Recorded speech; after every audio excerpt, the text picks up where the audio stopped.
രാവിലെ ഞാൻ ദേ കണ്ണമ്മോനെയൊക്കെ വിട്ടിട്ട് രാവിലെ വെളിയിറങ്ങി. ഇനി മുറ്റം തൂക്കണം. പിന്നെ ഈ അടുപ്പിനകത്ത് കിടന്ന ചാമ്പൽ എല്ലാം വാരി ഇവിടെയൊക്കെ ഒന്ന് വൃത്തിയാക്കിയിട്ടാണ് ഇനി അടുത്ത പണിയിലോട്ട് പോകുന്നത് കേട്ടോ. വിറക് എല്ലാം നനഞ്ഞ് കുതിർന്നിരിക്കും. അതാണ് ഞാൻ ഉച്ചയ്ക്ക് ഊണ് കഴിയുമ്പോൾ എല്ലാം കൂടെ അടുപ്പിൻ്റെ മുകളിൽ പറക്കി ഇങ്ങനെ വെച്ചിരിക്കുക. അപ്പോൾ ഒന്ന് ഉണങ്ങിയിരിക്കും കേട്ടോ. വിറക് ഇനി ഇത്രയും കൂടെ ഉള്ളൂ എനിക്ക്. വിറക് മൊത്തം തീർന്ന്. ഇത് ആഞ്ഞിലി വിറവാണ് കേട്ടോ. ഈ തൊലി ഉള്ളതുകൊണ്ടാണെന്ന് തോന്നുന്നു ഇത് കുതിർന്നിരിക്കുക. അപ്പോൾ കത്തത്തേ ഇല്ല. പുകഞ്ഞ് പുകഞ്ഞ് ഊതി ഊതി എൻ്റെ ഊപ്പാട് വരും കേട്ടോ. ഊപ്പാട് വന്ന് ഒരു ലോഡ് വിറവുണ്ടായിരുന്നു. ഇപ്പോൾ തീർന്നെന്തായാലും. ഇത്രയും കൂടിയേ ഉള്ളൂ കേട്ടോ. വൈകിട്ട് കുളിച്ചിട്ട് ഞാൻ ദേ ഇതുപോലത്തെ ഒരു തല്ലിപ്പൊളി നൈറ്റി എടുത്തിടും കേട്ടോ. വൈകിട്ട് ഇനിയിപ്പോൾ ആര് കാണാനാ? പകലല്ലേ ആൾക്കാരൊക്കെ ഇവിടെ ഉള്ളതൊക്കെ. അപ്പം വീറും വൃത്തിയൊക്കെയൊക്കെ നിൽക്കണമല്ലോ. അപ്പം വൈകിട്ട് ഞാൻ ഇതുപോലെ ഒരു പന്ന നൈറ്റി എടുത്തിട്ടേക്കും. കാരണം വെച്ചാൽ നമ്മൾ ഈ ചുരിദാറൊക്കെ ഇട്ടുകൊണ്ട് ഇനിയിപ്പോൾ എനിക്ക് കിടന്ന് ഉറങ്ങാൻ വലിയൊരു ബുദ്ധിമുട്ടാണ്. ഇങ്ങനെ മുറുകി കിടക്കുന്നതല്ലേ നമ്മളെ ശരീരത്തോട് ചേർന്ന് കിടക്കുന്നതുകൊണ്ട്. ഇതാകുമ്പോൾ ഇച്ചിരി ലൂസാകുമ്പോൾ കിടന്ന് ഉറങ്ങാൻ ഒരു നല്ലൊരു സുഖമാണ് കേട്ടോ. അതുകൊണ്ട് വൈകിട്ട് നൈറ്റിയാണ് ഇടുന്നത്. പിന്നെ ഈ ചാമ്പലെല്ലാം ഇനി വാരി ആ സമയം പിന്നെ പൂച്ചകളെ തുറന്ന് വിട്ട് സിയാമോൾ ഇവിടെ എവിടെയോ നിൽപ്പുണ്ട്. സുബ്രമോനും റാണിമോളും ഇനി അവിടെ പോയെന്ന് എനിക്കറിയാൻ വയ്യ. ഫ്രണ്ടിൽ കാണും രണ്ടുപേരും കേട്ടോ. അപ്പോൾ ഒരുപാട് പേര് ചോദിച്ചിട്ടുണ്ട്, ചേച്ചി ഒറ്റയ്ക്കാണോ ചെയ്യുന്നത്? ഒറ്റയ്ക്ക് ഇതെല്ലാം കൂടെ എപ്പോൾ ചെയ്ത് തീരും എന്നൊക്കെ. അപ്പോൾ ഒറ്റയ്ക്ക് ഞാനങ്ങ് രാവിലെ അങ്ങ് ഈ പറയുന്നതിൻ്റെ കൂട്ട് വേറെ ആരും നമുക്ക് ശല്യത്തിനൊന്നും ഇല്ലല്ലോ. അതുകൊണ്ട് ഇവിടെ നിന്ന് ഇങ്ങനെ പാട്ടൊക്കെ കേട്ട് നിന്നങ്ങ് ജോലി ചെയ്യും. അതങ്ങ് തീരും, പെട്ടെന്ന് അങ്ങ് ജോലി തീരുക. ഒറ്റയ്ക്കേ ഉള്ളെങ്കിലാണ് പെട്ടെന്ന് തീരുന്ന ജോലി. ആരെങ്കിലുമൊക്കെ സഹായത്തിന് വന്നു കഴിഞ്ഞാൽ ജോലി തീരത്തേ ഇല്ല കേട്ടോ. പിന്നെ ആരെങ്കിലുമൊക്കെ ചിലപ്പോൾ കയറി വന്ന് അരിഞ്ഞു പറക്കിയൊക്കെ തരും. എന്നെ അറിയാമെന്നുള്ളവരടുത്തൊക്കെ ഉള്ളൊരു തൊഴിലുറപ്പൊന്നുമില്ല. ഇപ്പം തൊഴിലുറപ്പ് തുടങ്ങിയിട്ടുണ്ട്. അപ്പോൾ അതുകൊണ്ട് ആരെയും കിട്ടത്തില്ല. പിന്നെ മുറ്റം തൂക്കുക. ഞാൻ ഈ ഇരുന്ന് തൂക്കുന്ന എന്താണെന്ന് വെച്ചാൽ എൻ്റെ ചൂല് തേഞ്ഞ് ഒരു പരുവായി കേട്ടോ. കുനിഞ്ഞിടന്ന് തൂത്ത് കഴിഞ്ഞാൽ എൻ്റെ തല താഴെ മുട്ടു. ആ സ്ഥിതിയായി. അതുകൊണ്ടാണ് ഇരുന്നൊക്കെ തൂക്കുന്നത്.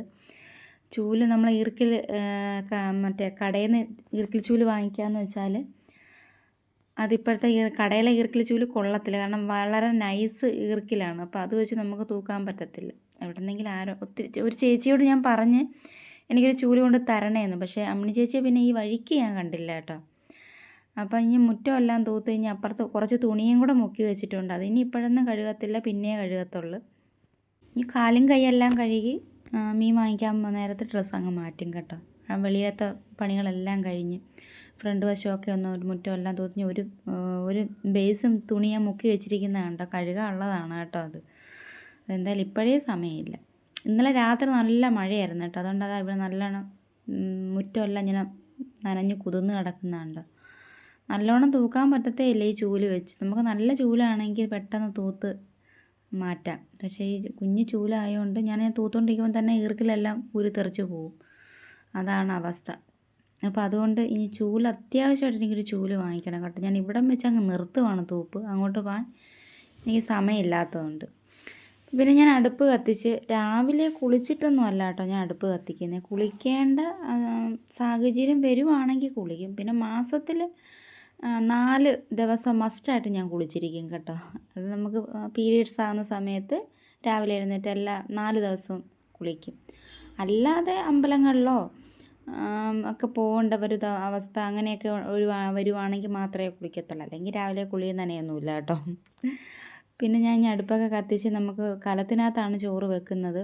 കാരണം ഇപ്പോൾ അണ്ടാവൊക്കെ കഷ്ടം. ഇരിക്കാൻ തുടങ്ങിയിട്ട് ഒരുപാട് നാളായി കേട്ടോ. എന്നെ നോക്കി ഇരിക്കുകയാണ്. ഞാൻ എന്ത് ചെയ്യാനാണ് ആളില്ലാതെ. അപ്പോൾ നമ്മളിതാ ഈ കലത്തിനകത്ത് 5 കിലോ അരി നമുക്ക് ഇടാം. 5 കിലോ അരി കറക്റ്റ് 5 കിലോ അരി വേവും ഇതിനകത്ത് കേട്ടോ. അപ്പോൾ ഞാനൊരു 6 കിലോ അരി ഇതിനകത്തിടും. എന്നിട്ട് 1 കിലോ അരി കുറച്ച് വെന്ത് വരുമ്പോൾ പകുതി അരി വേറൊരു കലത്തിലോട്ട് ഞാൻ കോരി മാറ്റും.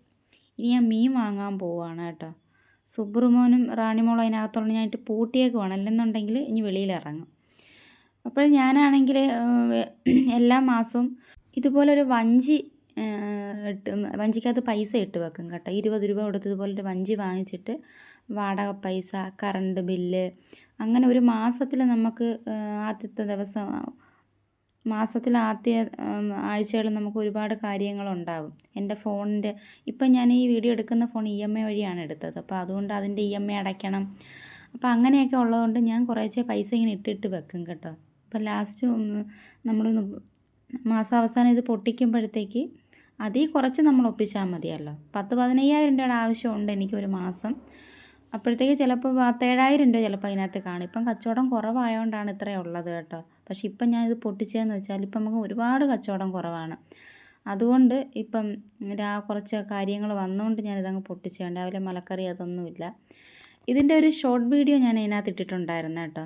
അപ്പം അതിനകത്തൊരാൾ അദ്ദേഹം വന്ന് പറഞ്ഞിരിക്കുന്നത് എപ്പം നോക്കിയാലും ദാരിദ്ര്യമാണല്ലോ പറയുന്നതെന്ന് പറഞ്ഞിട്ടുണ്ട്. അതുകൊണ്ട് ഞാൻ നിങ്ങളെ അൺഫോളോ ചെയ്ത് പോവുകയാണെന്ന്. എനിക്ക് മനസ്സിലായത് ഈ ദാരിദ്ര്യം എന്ന് പറയുന്നത് ഉണ്ണാനും ഉടുക്കാനും ഇല്ല, അതിനല്ലേ ദാരിദ്ര്യം എന്ന് പറയുന്നത്. ഇപ്പോൾ ഇതിനകത്ത് ഞാൻ ഉണ്ണാനും ഉടുക്കാനും ഇല്ലെന്ന് എവിടെയും പറഞ്ഞിട്ടില്ല. ദൈവം സഹായിച്ച് എനിക്കത് ദൈവം തരുന്നുണ്ട്. 3-ന് 4 നേരം കഴിക്കാനുള്ള ആഹാരം ദൈവം തരുന്നുണ്ട്. അതുകൊണ്ട് ഞാൻ എവിടെയും ദാരിദ്ര്യമാണെന്നോ ദാരിദ്ര്യമുള്ളൊരു വീഡിയോ അങ്ങനെ ഞാൻ കൊണ്ടുവന്നു. പിന്നെ ഇവിടുത്തെ എൻ്റെ കാര്യങ്ങളാണ് ഞാൻ ഇതിനകത്ത് പറയുന്നത്. ഇപ്പം പൈസ ഇല്ലെങ്കിൽ പൈസ ഇല്ലെന്ന് തന്നെ പറയുന്നത്. പൈസ ഇല്ലെങ്കിലും ഉണ്ടെന്ന് ഞാൻ പറയത്തില്ല. പറഞ്ഞു കഴിഞ്ഞാൽ ആൾക്കാർ വന്ന് എൻ്റെ കഴുത്തിന് പിടിക്കും. തരാനുള്ള പൈസയൊക്കെ എടുത്തുകൊണ്ട് വാന്ന് പറയും. അപ്പോൾ അങ്ങനെയുള്ളല്ലേ ഞാൻ ഈ കൂടുതൽ എൻ്റെ വീഡിയോയ്ക്കകത്ത് ഞാൻ സ്വന്തമായിട്ട് അധ്വാനിച്ച് അല്ലെങ്കിൽ കഷ്ടപ്പെടുന്ന ആ ഒരു കാര്യമാണ് ഞാൻ വീഡിയോയ്ക്കകത്ത് ഒരുപാട് ഉൾപ്പെടുത്തിയിരിക്കുന്നത്. അല്ലാതെ ദാരിദ്ര്യം എന്നുള്ളൊരു കാര്യം ഞാൻ എവിടെയും പറഞ്ഞിട്ടില്ല. കഷ്ടപ്പാടും ദാരിദ്ര്യവും രണ്ടും രണ്ടാണെന്നാണ് ഞാൻ മനസ്സിലാക്കിയിരിക്കുന്നത്.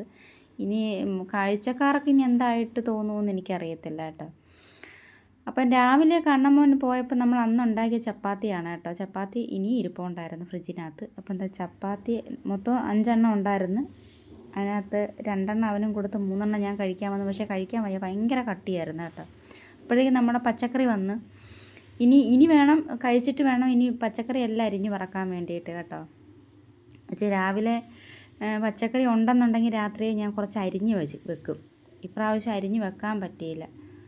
അത് കാരണമെന്ന് വെച്ചാൽ ഞാൻ പറഞ്ഞില്ലേ പച്ചക്കറിയുടെ കുറച്ച് പൈസ കൊടുക്കാനുണ്ടായിരുന്നു. അപ്പോൾ തലേന്ന് എനിക്ക് വിളിച്ച് പറയാൻ മടിയായിരുന്നു. അല്ലെങ്കിൽ പറഞ്ഞിരുന്നെങ്കിൽ അവരിത് വൈകിട്ട് ഇനി കൊണ്ടു തന്നാനായിരുന്നു. അപ്പോൾ അതുകൊണ്ടാണ് ഞാൻ പിന്നെ പറയാതിരുന്നത്. ഇപ്പോൾ എനിക്ക് തോന്നുന്നു തലേന്ന് അങ്ങ് പറയാനുള്ളത്. അതാണ് ഇനിയിപ്പോൾ ഇത് എപ്പോൾ ഞാൻ അരിഞ്ഞ് പറക്കിയൊക്കെ എടുക്കാനാണ്. അപ്പോൾ ഞാൻ പിന്നെ വെട്ട് സാധനം എല്ലാം കൂടെ പറക്കി നമ്മുടെ ഫ്രിഡ്ജിൻ്റെ താഴത്തെ ജാറുണ്ടല്ലോ വലിയ പച്ചക്കറിയൊക്കെ ഇടുന്നത്, അതിനകത്തിട്ട് വെക്കും. വെട്ടിയ സാധനങ്ങൾ അല്ലാത്തതൊക്കെ ഇവിടെയോട്ട് ഇങ്ങനെ നിരത്തി അങ്ങ് ഇടത്തേ ഉള്ളൂ കേട്ടോ. അല്ലെങ്കിൽ അത് അവിടെ ഇട്ടിരുന്നാൽ ചിലപ്പോൾ അഴുകിപ്പോവും. നമുക്ക് പച്ചക്കറി എനിക്കിത് 2 ദിവസത്തേക്കുണ്ട് കേട്ടോ. ഇതെല്ലാം കൂടെ 600 രൂപയുടെ 650 രൂപയുടെ പച്ചക്കറിയായി. കാരണം 600 രൂപ പച്ചക്കറിയും 50 രൂപ അവർ കൊണ്ടുവരുന്നതിൻ്റെ ചാർജ് കൊടുക്കും. എനിക്കൊരു വണ്ടി ഇല്ലാത്തത് ഭയങ്കര ഒരു ബുദ്ധിമുട്ടാണ് കേട്ടോ. ഞാൻ 2 വീലറും 4 വീലറും പഠിച്ചു. 2 വീലറിൻ്റെ ലൈസൻസ് കിട്ടിയിട്ട് 1.5 വർഷം കഴിഞ്ഞു. പക്ഷേ ഒരു ആക്രി വണ്ടി പോലും എനിക്ക് എടുക്കാൻ ഇതുവരെയും പറ്റിയിട്ടില്ല. ഓരോ ആവശ്യങ്ങൾ ഇങ്ങനെ വന്നുകൊണ്ടിരിക്കുന്നതുകൊണ്ട് വണ്ടിയെടുപ്പ് അങ്ങനെ അവിടെ അങ്ങ് നിൽക്കുകയാണ്. 4 വീലർ എനിക്ക് 2 വട്ടം എച്ച് പോയി. അതുകൊണ്ട് അതിൻ്റെ ലൈസൻസ് കിട്ടിയില്ല. അത് 1.5 വർഷത്തോളം കഴിഞ്ഞ് ഇനിയിപ്പോൾ അതൊന്ന് പുതുക്കിയിട്ട് ലൈസൻസിന് അപേക്ഷിക്കണം. പിന്നെന്തുവാ, 4 വീലർ പഠിക്കുന്നത് എനിക്ക് കാർ ഓടിച്ചുകൊണ്ട് നടക്കാനോ അങ്ങനെയൊന്നും ആ കാർ എടുക്കാനുള്ള ആഗ്രഹം കൊണ്ടല്ല കേട്ടോ ഞാൻ 4 വീലർ പഠിച്ചത്. എനിക്കിതുപോലെ റോഡ് സൈഡിലൊരു വീട് കിട്ടിയില്ല എന്നുണ്ടെങ്കിൽ വീട്ടിലൂടെ നടത്താൻ പറ്റത്തില്ല. അപ്പോൾ എനിക്ക് വീട്ടിൽ നിന്ന് പാചകം ചെയ്ത് ഊണൊക്കെ ഉണ്ടാക്കി പൊതിച്ചോറുമായിട്ട് നമുക്ക് ഒരു സെക്കൻഡ് ഹാൻഡ് വണ്ടി ഉണ്ടെങ്കിൽ ജംഗ്ഷനിലോ അല്ലെങ്കിൽ ആശുപത്രിയുടെ വാതിക്കലോ ഒക്കെ കൊണ്ടുപോയി എനിക്ക് കച്ചവടം ചെയ്യാൻ പറ്റും. അത് ഉദ്ദേശിച്ചിട്ടാണ് ഞാൻ 4 വീലർ പഠിച്ചത് കേട്ടോ.